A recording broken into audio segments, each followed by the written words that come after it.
Hello students, welcome again to my channel maths with पूजा।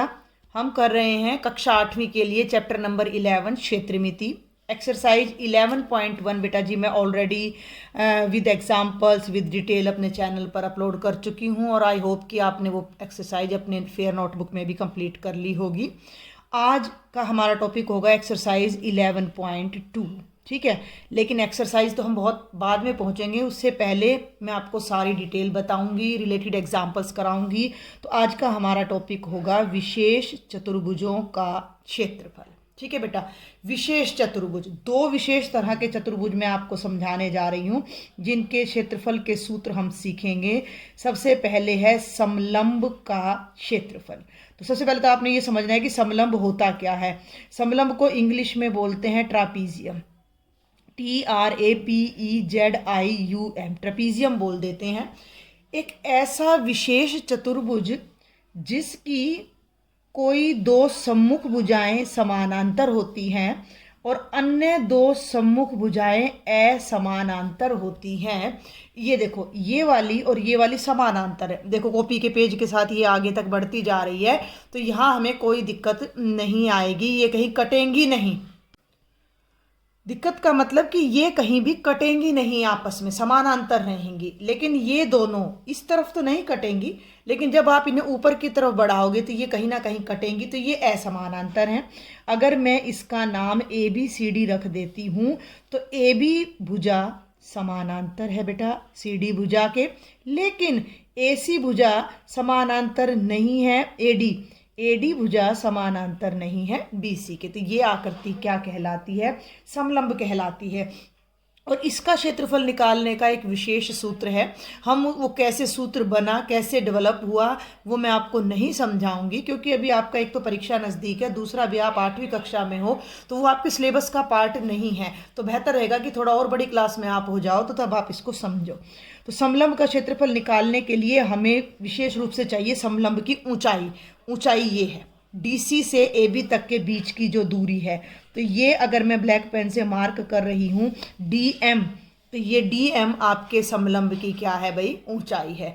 तो हमें क्षेत्रफल निकालने के लिए दोनों तो समानांतर भुजाओं की लंबाई पता होनी चाहिए और हमें समलंब की ऊंचाई पता होनी चाहिए। सुन ले मेरी बात, हमें क्या क्या पता होना चाहिए? AB भुजा की लंबाई, CD भुजा की लंबाई और H। अगर ये तीनों हमें ज्ञात हैं तो हमारे पास जो सूत्र आता है समलंब के क्षेत्रफल का, वो क्या होता है? 1/2 गुणा समांतर भुजाओं का योग। समानांतर होता है, लेकिन हम शॉर्ट में समांतर ही लिख देते हैं।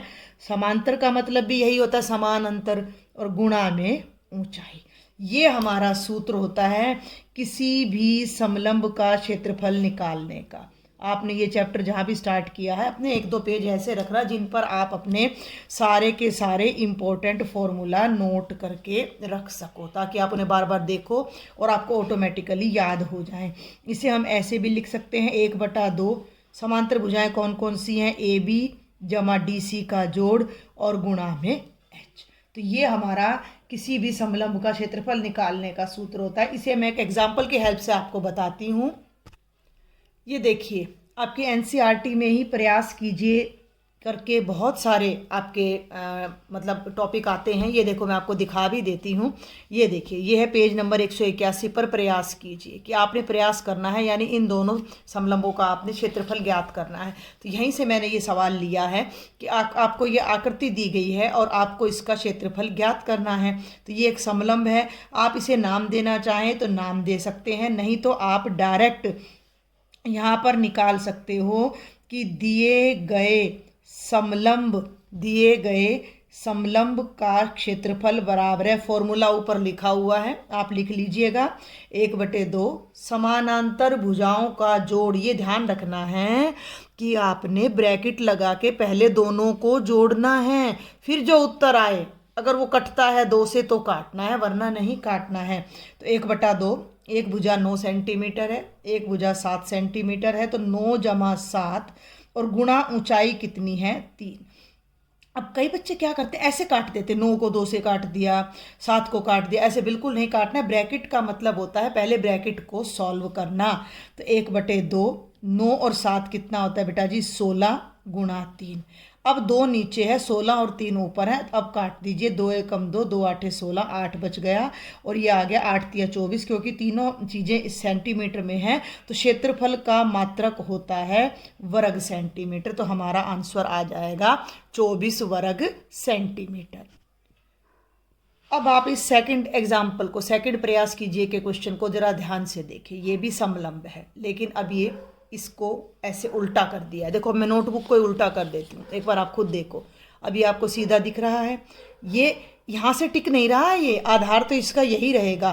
तो ये तो दोनों समानांतर दिखाई दे रही हैं, ये दोनों असमानांतर हैं। और दोनों समानांतर भुजाओं के बीच की जो दूरी होती है वो ऊंचाई कहलाती है। तो ऊंचाई तो 6 है, ये भुजा 10 है और ये भुजा 5 सेंटीमीटर है। ठीक है भाई। तो अब हम यहाँ पर डायरेक्ट निकाल देते हैं इस समलंब का क्षेत्रफल। 1/2, गुणा लगाना चाहो लगा दो, नहीं तो ब्रैकेट लगा दो, समानांतर भुजाओं का योग। दोनों एग्जाम्पल बहुत अच्छे से समझा रहा है ये किताब में कि ऐसे हैं तो भी समानांतर भुजाएं ही लेनी है, ऐसे हैं तो भी समानांतर भुजाएं ही लेनी है, चित्र चाहे किसी तरह से भी बना हुआ हो। तो 10 जमा 5 गुणा में ऊंचाई आ गई 6। अब यहाँ ध्यान दो, 10 और 5 कितना होगा 15। तो 1/2 गुणा लगा दिया, तो मैंने ब्रैकेट हटा दी। तो 10 और 5 का जोड़ हो गया 15 गुणा 6। अब 15 तो 2 से पूरा नहीं कटता, लेकिन 6 कटता है। तो 2 तिया 6 और 15 तिया 45 वर्ग सेंटीमीटर स्क्वेयर इस समलंब का क्षेत्रफल है। यानी इस समलंब ने इतना स्थान घेर रखा है और इस समलंब का क्षेत्रफल है 24 वर्ग सेंटीमीटर। तो ये हमारा विशेष प्रकार का पहला चतुर्भुज है। अगला पार्ट है हमारा, अगला जो स्पेशल हमारा क्वाड्रिलेटरल है, विशेष प्रकार का जो चतुर्भुज है, वो है समचतुर्भुज। समचतुर्भुज क्या होता है? एक ऐसा समानांतर चतुर्भुज, समानांतर का मतलब स्पष्ट है कि आमने सामने की भुजाएं समानांतर भी हैं, और सम का मतलब है कि चारों भुजाएं समान हैं, इन चारों भुजाओं की लंबाई बराबर हो, तो वो समचतुर्भुज कहलाता है।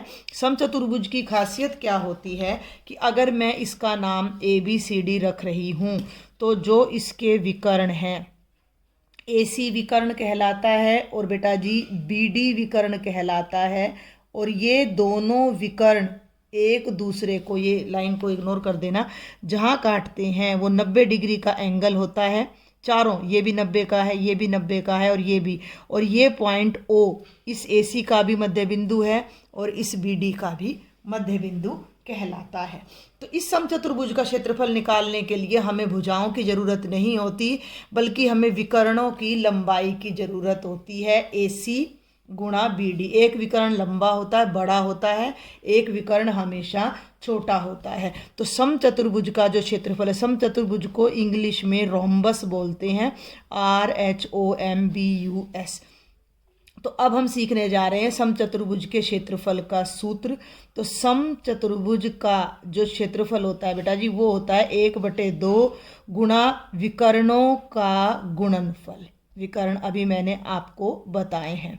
अब एक बात मैं बता दूं कि जो विकर्ण होता है, विकर्ण, उसको इंग्लिश में डायगोनल बोलते हैं, DIAGONAL। अब इसके 2 विकर्ण हैं, तो एक विकर्ण को D1 कह देते हैं, दूसरे को D2। तो कई बार ये सूत्र ऐसे भी लिखा जाता है कि 1/2 गुणा D1 गुणा D2। अब आपको D1 D2 क्या है, तो D1 पहला विकर्ण, D2 दूसरा विकर्ण। इसी को आप लिखना चाहो तो ऐसे भी लिख दो कि AC गुणा BD। भाई दोनों विकर्णों को गुणा करके 2 से भाग कर दो, समचतुर्भुज का क्षेत्रफल आ जाएगा। तो आपने इसको ही ध्यान रखना है मुख्य रूप से कि 1/2 गुणा उसके दोनों विकर्णों का गुणनफल, ये आपका मेन फॉर्मूला है। ये कई बार बुक में इस तरह के सिंबल आ जाते हैं, तो आपने परेशान नहीं होना है कि भैया D1 D2 क्या है, इसलिए मैंने बता दिया। D1 का नाम AC है इस विकर्ण का, तो D1 की जगह AC लिख दिया, D2 की जगह पे क्या लिख दिया, BD लिख दिया। इसी को हम एक एग्जाम्पल की हेल्प से समझते हैं। आप ही की बुक का NCERT का ही एक एग्जाम्पल है, एग्जाम्पल नंबर 2 है, पेज नंबर 183 है। मैं बता देती हूँ, यहाँ पर आप देख लीजिएगा कि एक ऐसे समचतुर्भुज का क्षेत्रफल ज्ञात कीजिए जिसके कर्णों की लंबाइयाँ, ध्यान देना है, कितनी है? 10 सेंटीमीटर और 8.2 सेंटीमीटर है। एक समचतुर्भुज है, हमें नहीं पता उसकी भुजाएं कितनी हैं, हमें नहीं पता कि उसकी भुजाएं कितनी हैं, लेकिन इसका जो एक विकर्ण है वो कितना लंबा है? 10 सेंटीमीटर। दूसरा विकर्ण कितना है? 8.2 सेंटीमीटर। तो आप डायरेक्ट, अभी तो हम सीख रहे हैं ना, जब हम फाइनल क्वेश्चंस करेंगे तो हम उन्हें पूरे तरीके से करेंगे। समचतुर्भुज का पहला विकर्ण इतने सेंटीमीटर, दूसरा इतने, समचतुर्भुज का क्षेत्रफल इतना, ठीक है। तो समचतुर्भुज का क्षेत्रफल कितना आ जाएगा? 1/2 गुणा विकर्णों का गुणनफल, ठीक है बच्चे। तो 1/2, पहला विकर्ण 10 है, दूसरा 8.2 है। जिन बच्चों को दशमलव के क्वेश्चन करने में दिक्कत आए तो दशमलव को पहले खत्म कर दो। 1/2, देखो वैसे तो मूंजबानी है, 8.2 को 10 से गुणा करोगे 82 बन जाएगा, लेकिन कईयों को नहीं आता, 10 लिखो।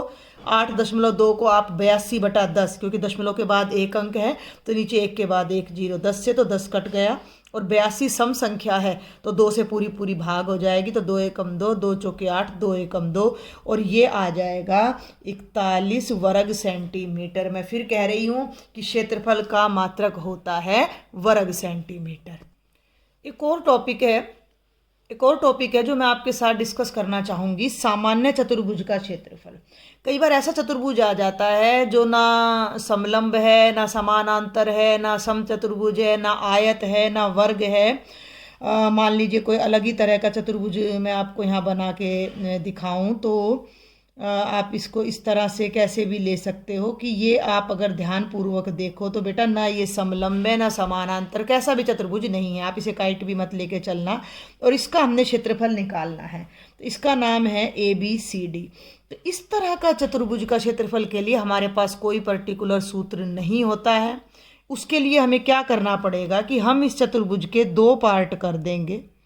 एक विकर्ण खींचा तो 2 त्रिभुज बनेंगे। हम पहले इस ऊपर वाले त्रिभुज का क्षेत्रफल निकालेंगे, फिर हम इस दूसरे त्रिभुज का क्षेत्रफल निकालेंगे, और जब हम इन दोनों त्रिभुजों के क्षेत्रफल को जोड़ेंगे तो इस पूरे चतुर्भुज का क्षेत्रफल हमें ज्ञात होगा। अब त्रिभुज का क्षेत्रफल कैसे निकलता है भाई? त्रिभुज का क्षेत्रफल लास्ट लेक्चर्स में मैंने बताया है, 1/2 गुणा आधार गुणा ऊंचाई। अब आप इस ऊपर वाले त्रिभुज को जरा ध्यान से देखो, तो कोई भी एक आधार लेना पड़ेगा आपको। ये आधार है तो यहाँ से ऊंचाई लेनी पड़ेगी, तो हमने AC को आधार लिया और D से AC पर ये लंब डाला, तो ये ऊंचाई हो जाती है इसकी H1। ये AC को आधार लेंगे, ठीक है, मैं थोड़ा शॉर्ट में बताऊंगी क्योंकि ये विशेष मतलब तौर पर सवाल में तो कम ही आता है, फिर भी आपके लिए समझना बहुत ज़रूरी है कि त्रिभुज ACD का क्षेत्रफल क्या बनेगा? 1/2 गुणा आधार गुणा ऊंचाई। तो आधार ले लिया AC और ऊंचाई हमने ले ली H1, तो ये बन गया AC गुणा H1/2। ये इस त्रिभुज का क्षेत्रफल आ गया। अब इस नीचे वाले त्रिभुज की बात करें तो हम AC को ही क्यों ना आधार ले लें, और B से हम ये हाइट हमें पता होनी चाहिए। यहाँ से ये लंब डाला, इस हाइट का नाम है H2। आप कहें तो मैं डायग्राम को उलट के दिखाती हूँ, ये देखो। अब जरा ध्यान से देखना, ये आधार है भाई, इतना त्रिभुज देखो ना आप, इतना त्रिभुज देखो, ये त्रिभुज है तो ये आधार है और ये इसकी ऊंचाई है, तो हमें AC पता होना चाहिए और ये वाली ऊंचाई पता होनी चाहिए, ठीक है भाई। तो हम अब इसका क्षेत्रफल भी निकाल लेते हैं। दूसरे त्रिभुज का क्या नाम है? त्रिभुज ABC का क्षेत्रफल बराबर है 1/2, आधार कितना है AC, ऊंचाई कितनी है H2। ये गुणा के निशान हम एक जगह कर लेते हैं, AC गुणा H2/2। ये हो गया समीकरण नंबर 2। ये समीकरण क्यों दिया मैंने? हमें तो पूरे चतुर्भुज का क्षेत्रफल निकालना है, तो पूरे चतुर्भुज का नाम क्या है? ABCD का क्षेत्रफल। यहाँ आप लिख दीजिएगा चतुर्भुज ABCD का क्षेत्रफल। इन दोनों को जोड़ दो भाई, बात समझ आ रही है ना? इसको बीच में से काट दो तो 2 ट्रायंगल बन गए, दोनों को आपस में जोड़ दो तो चतुर्भुज बन गया, सिंपल सी बात है। तो ये हो गया त्रिभुज ACD का क्षेत्रफल जमा त्रिभुज ABC का क्षेत्रफल, ठीक है। वैसे तो जब न्यूमेरिकल आएगा तो बहुत ही आसान है, जोड़ के छोड़ देना है, लेकिन यहाँ देखो AC गुणा H1/2 जमा AC गुणा H2/2। AC यहाँ है, 2 यहाँ है, तो AC को कॉमन ले लो। थोड़ा इधर बता रही हूँ मैं, इसी पेज पर आ जाइए, क्योंकि पेज पलटने पर हमें ये सारा देखने में दिक्कत होगी। तो AC/2 कॉमन ले लिया, AC/2, तो यहाँ तो H1 बच गया, ये जमा बच गया, और ये हमारा H2 बच जाता है। और ये हमारे किसी भी सामान्य चतुर्भुज का क्या आ जाता है? क्षेत्रफल आ जाता है। इसको रटने की, याद करने की कोई ज़रूरत नहीं है। आपने सिर्फ ये समझना है कि अगर ऐसा कोई चतुर्भुज दे रखा है जिस पर कोई पर्टिकुलर फॉर्मूला जिसके लिए नहीं बना है, तो हमें उसका एक विकर्ण और 2 ऊंचाइयाँ, दोनों त्रिभुजों की ऊंचाइयाँ पता होना जरूरी है। मैं एक बार क्विकली आपको बता दूं कि 3 चीज़ें मैंने अभी आपको बताई हैं। पहला मैंने बताया समलंब का क्षेत्रफल। समलंब एक ऐसा चतुर्भुज जिसकी 2 भुजाएं समानांतर, 2 असमानांतर होती हैं, तो क्षेत्रफल होता है 1/2 गुणा समानांतर भुजाओं का योग गुणा ऊंचाई। मैंने 2 क्वेश्चन इसके बताए हैं आपको। समचतुर्भुज यानी रोम्बस क्या होता है? समचतुर्भुज होता है 1/2 गुणा विकर्णों का गुणनफल। तो विकर्णों को मल्टीप्लाई कर दो और गुणा में 1/2 आपने कर देना है। और ये सामान्य चतुर्भुज मैंने बताया है कि उसके 2 हिस्से करने पड़ेंगे, 2 त्रिभुज बनाने पड़ेंगे और दोनों का क्षेत्रफल हमें निकालना पड़ेगा। इसका एक उदाहरण मैं अभी आपको करके दिखाती हूँ। ये है बेटा एग्जाम्पल 1 पेज 182 पे, ठीक है। और ये क्या कहता है कि इस आकृति में दर्शाए गए चतुर्भुज PQRS लेना था हमने, तो ये मैंने गलत लिख दिया। R यहाँ आएगा, S यहाँ आएगा। PQ सीक्वेंस में चलना चाहिए, P के बाद Q, Q के बाद R के ऐसे नहीं जाना। PQRS का क्षेत्रफल ज्ञात करो। तो ना ये समलंब है ना समानांतर चतुर्भुज है। अब इसमें हमें क्या दे रखा है? आपने ध्यान देना है कि ये जो QS भुजा है ये हमें 5.5 सेंटीमीटर दे रखी है। R से यहाँ पर एक लंब डला हुआ है, तो ये जो हाइट डली हुई है ये हमें 2.5 सेंटीमीटर दे रखी है। और P से यहाँ पर जो ये लंब डला हुआ है ये 1.5 सेंटीमीटर हमें गिवन है। ठीक है भाई। तो अब आप ये चाहें तो जो पीछे मैंने फॉर्मूला कराया है आप उसके तरीके से भी इसको कर सकते हो। क्या कि H1 जमा H2 दोनों ऊंचाइयों को जोड़ दो। AC क्या है? विकर्ण है। इसकी जगह आपकी किताब में D1 का यूज किया हुआ है और बटे में 2, तो हम डायरेक्ट भी इसको अब ज्ञात कर सकते हैं। वरना क्या करोगे? पहले इस त्रिभुज का क्षेत्रफल निकालो, 1/2 आधार गुणा ऊंचाई, फिर 1/2 आधार गुणा ऊंचाई। तो ये सिर्फ प्रैक्टिस के लिए आपका क्वेश्चन यहाँ पर बताया गया है कि चतुर्भुज PQRS का क्षेत्रफल बराबर है। ध्यान देना 1/2 जो कॉमन डायगोनल है वो क्या है? QS। तो मैंने इसको QS ले लिया और ब्रैकेट में इन दोनों ऊंचाइयों को अब हम यहाँ जोड़ देंगे। ठीक है, तो ये हो जाएगा 1/2। QS कितना है? 5.5। H1 कितना है? 2.5 जमा H2 कितना है? 1.5। ये कैलकुलेशन आपने बड़े ध्यान से करनी है।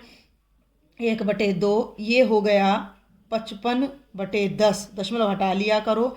और 25 और 15 दशमलव को भूल जाओ, यहाँ जोड़ते हैं। 25 और 15 कितना होता है? 40, तो 4.0 आ जाएगा। ठीक है, अब इसको थोड़ा सा और खोल के लिखती हूँ मैं। 1/2 गुणा 55/10 गुणा 4.0 का मतलब 4 होता है। 2 एकम 2, 2 दूनी 4, 2 पंजे 10, 11, तो 11 वर्ग सेंटीमीटर हमारे इस चतुर्भुज का क्षेत्रफल आ जाएगा। मैं इसका क्षेत्रफल दूसरे तरीके से भी निकाल के दिखाती हूँ। मैं निकाल रही हूँ त्रिभुज QRS का क्षेत्रफल। देखो आपको शायद दिख रहा होगा, दोनों चीज़ें पैरेलल में दिखाने की कोशिश कर रही हूँ। ये तो डायग्राम हो गया। त्रिभुज QRS का क्षेत्रफल 1/2 गुणा आधार गुणा ऊंचाई। आधार कितना है भैया? 5.5। ऊंचाई कितनी है? 2.5। ठीक है, अब ये हमें थोड़ा लंबा पड़ने वाला है तो मैं इसको ऐसा ही यहाँ पर छोड़ रही हूँ। गुणा करेंगे तो बहुत लंबा पड़ेगा, इसलिए हमने ये शॉर्टकट लिया था 55/10 गुणा 25/10। आप चाहो तो, नहीं तो इसको यहीं पर छोड़ दीजिए, यहीं पर छोड़ दीजिए। अब नीचे वाला त्रिभुज ले लो PQS। त्रिभुज PQS का भी जो क्षेत्रफल होगा वो होगा 1/2 गुणा आधार गुणा ऊंचाई। फिर से वही फॉर्मूला। इसका आधार फिर से कितना है? 5.5। ऊंचाई फिर से कितनी है? 1.5। इन दोनों को जोड़ दो। ठीक है, अब हम आ जाते हैं कहाँ पर, चतुर्भुज पी क्यू आर एस का क्षेत्रफल बराबर है त्रिभुज क्यू आर एस का क्षेत्रफल। भाई ध्यान से देखना है, इसके बीच में से दो टुकड़े कर दूँ तो इस ये एक टुकड़ा ये हो गया और एक ये, दोनों को जोड़ दो तो फिर से चतुर्भुज बन जाएगा। तो दोनों का क्षेत्रफल जोड़ दो तो चतुर्भुज का क्षेत्रफल आ जाएगा। तो जमा त्रिभुज पी क्यू एस का क्षेत्रफल। अब कई बच्चों के मन में ये भी आएगा कि ऐसे क्यों ना काट दें, ऐसे भी काट देंगे भैया, लेकिन हमें जब लंबाई इनकी पता है तो हमें ऐसे ही दो टुकड़े करने पड़ेंगे। ठीक है, तो ये तो हो गया 1/2 गुणा 5.5 गुणा 2.5, और ये हो गया 1/2 गुणा 5.5 गुणा 1.5। अब हम देखते हैं हमने गुणा क्यों नहीं की। एक टर्म ये है, एक पद ये है और एक ये है, दोनों में कॉमन है। देखो 1/2 कॉमन है और 5.5 कॉमन है, तो दोनों में से मैंने 5.5/2 कॉमन लिया। तो यहाँ देखो 5.5 भी कॉमन आ गया और 2 भी, तो यहाँ तो बचा 2.5, 5.5 भी बाहर आ गया, 2 भी, यहाँ बचा 1.5। बिल्कुल वही चीज़ आ गई जो अभी हमने यहाँ ऊपर की है। देखो यही चीज़ हमारे पास यहाँ आ गई। तो ये बन गया 5.5/2 और 2.5 और 1.5 को जोड़ोगे 4.0 यानी 4 आएगा। 2 दूनी 4, 5.5 को 2 से गुना करोगे तो 11 वर्ग सेंटीमीटर आ जाएगा। तो मैंने दोनों तरीके से इसको समझाने की कोशिश की है। अगर यहाँ तक के लेक्चर में आपको कोई भी डाउट है तो आपने मुझे कमेंट बॉक्स में ज़रूर लिखना है। और मैंने व्हाट्सएप ग्रुप बना रखा है, बार बार मैं बोल रही हूँ, लिंक मैं डिस्क्रिप्शन बॉक्स में डाल देती हूँ, आप उसको ज्वाइन करो और चैनल को सब्सक्राइब करना बिल्कुल भी ना भूलें। इसके जो एग्जाम्पल्स हैं वो मैं नेक्स्ट लेक्चर में कवर करने जा रही हूँ। Thank you students.